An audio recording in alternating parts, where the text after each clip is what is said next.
India में आपका हार्दिक स्वागत है। आज हम दिल्ली के अंदर हम बात कर रहे हैं किसानों का जो आंदोलन चल रहा है उस पर महिला भी बढ़ चढ़ कर भाग ले रही हैं। आइए हमारे बीच में एक महिला, क्या नाम है मैडम आपका? मनोज रानी, मैं मुंडका से हूँ जी। और मनोज रानी जी, जिस तरीके से किसान आंदोलन कर रहे हैं, इस आंदोलन पे सरकार पे कोई असर नहीं पड़ा, लेकिन आवाम पे, आम जनता पे बहुत बड़ा असर पड़ रहा है। बिल्कुल सर, मैं एक दलित बेटी हूँ, लेकिन मैं किसानों के समर्थन में हूँ, मैं उनके साथ खड़ी हूँ। मुझे पता है कि इसका असर सिर्फ किसानों पर नहीं पड़ेगा। जो ये बिल पास हुए हैं, इनका असर सिर्फ किसानों के ऊपर, उनके परिवारों पर नहीं पड़ेगा। ये एक आम पब्लिक, जो दलित हैं, उन पर भी पड़ेगा। इसलिए मैं उनके समर्थन में खड़ी हूँ। और मैं ही नहीं, मैंने देखा है, मैं टीकरी बॉर्डर पहुँची हूँ, वहाँ मिली हूँ।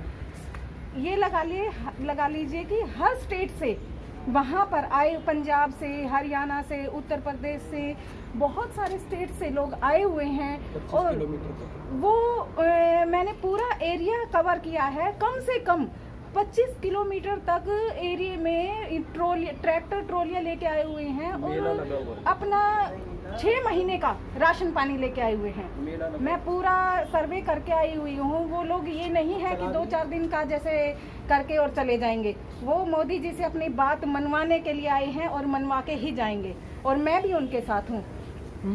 मनोज कुमार जी, जिस तरीके से किसान आंदोलन कर रहे हैं और इस जब 5 दौर की वार्ता खत्म होगी, 6ठे दौर की वार्ता गृह मंत्री से हुई, लेकिन सरकार की कानों पे जू नहीं रहेंगे रहा है।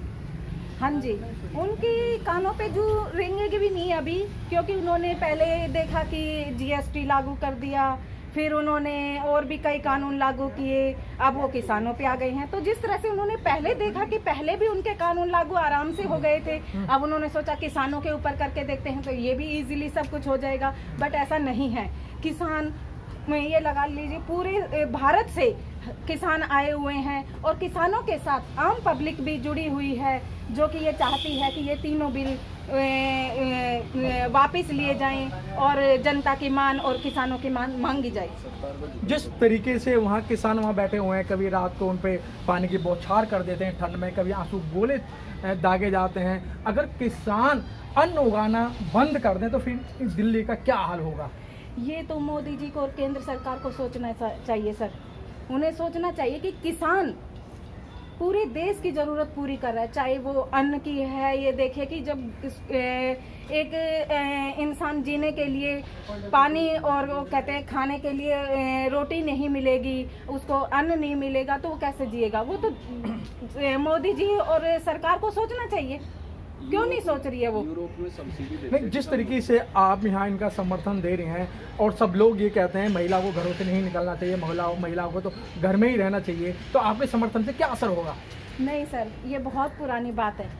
मैं नहीं मानती। मैं एक महिला हूँ, मैं किसानों के साथ खड़ी हूँ, और मैंने खुद सर्वे किया है सर कि पंजाब, हरियाणा से बहुत सारी लेडीज, ऐसा नहीं है कि सिर्फ आदमी आए हुए हैं किसान, उनकी महिलाएं भी आई हुई हैं। मैं उनसे मिली हूँ, उनसे बातें की हैं मैंने। ऐसा नहीं है, वो टाइम बहुत पीछे जा चुका है जब महिलाएं घर की सिर्फ रोटियां बनाती थी और घर का चीला चौकी वो करती थी। आजकल की महिलाएं ऐसा नहीं है, वो बाहर निकलती हैं, वो देखती हैं। आज ये देखिए कि हमारे ही देश में श्रीमती सोनिया गांधी जी, जो कि पूरे देश को होल्ड किया हुआ था, तो वो भी तो एक महिला ही थी। देखिएगा, आपको भी मनोज कुमारी बनना पड़ेगा। अगर आपको अपने अधिकार जिंदा रखने हैं तो आपको घरों से निकलना होगा। जो सामाजिक मायने में जो मांग है, जैसे किसानों की जो मांग है, बिल्कुल जायज मांग है, क्योंकि सभी लोग अपना पेट दिखाते हैं और किसान कभी भी अपना पेट नहीं दिखाया, दूसरे को पेट को पालने का काम करता है। तो आज जो मनोज कुमारी जो किसानों का साथ दे रही हैं, तो आप महिलाओं को भी निकलना होगा और किसानों का साथ देना होगा। अच्छा मैडम, आप चलते चलते उन महिलाओं से क्या कहोगी जो महिलाएं घरों के अंदर हैं, अभी वो बाहर नहीं निकल रही हैं? ये किसानों की ही समस्या नहीं, तो आम जनता की, जनमानस की समस्या है। बिल्कुल सर, जो घर में महिलाएं आज भी पुरुषों से दबती हैं, और घर में ही कैद होकर रहती। मैं उन महिलाओं से यही रिक्वेस्ट करूंगी, यही निवेदन करूंगी कि वो बाहर निकलें। सिर्फ जिंदगी ये नहीं है कि घर में सीमित रहें, बाहर निकलें। देखें कि कहाँ तक जब हम कहते हैं कि भाई कंधे से पुरुषों के कंधे से कंधा मिला के चलो, तो ये हक हर लेडीज का होना चाहिए। उसे पुरुष के साथ कंधे से कंधा मिलाकर पूरे हर चीज का सामना करना चाहिए। और मैं उनको ये कहूंगी कि गलत को गलत और सही को सही, चाहे वो घर है चाहे बाहर है, उन्हें हक है इस चीज का। बाबा साहब ने हमें ये महिलाओं को हक दिया है कि हम उस लड़ाई में मैं सब महिलाओं के साथ हूँ। मैडम, आपने बाबा साहब का नाम लिया, बाबा साहब ने आपको क्या ऐसा हक दे दिया जो कि आप बाबा साहब को बार बार याद कर रहे हैं? सर, आज मैं जो कुछ हूँ आपके सामने, आप मुझसे पूछ रही हैं, मैं आपको आंसर कर रही हूँ, ये किसकी देन है? मैं भी घर में ही वही चूल्हा चौकी कर रही होती। अगर मैं आपके साथ मैं बातें हो रही हैं, मैं यहाँ खड़ी हूँ, वो मेरे बाबा साहब की ही देन है।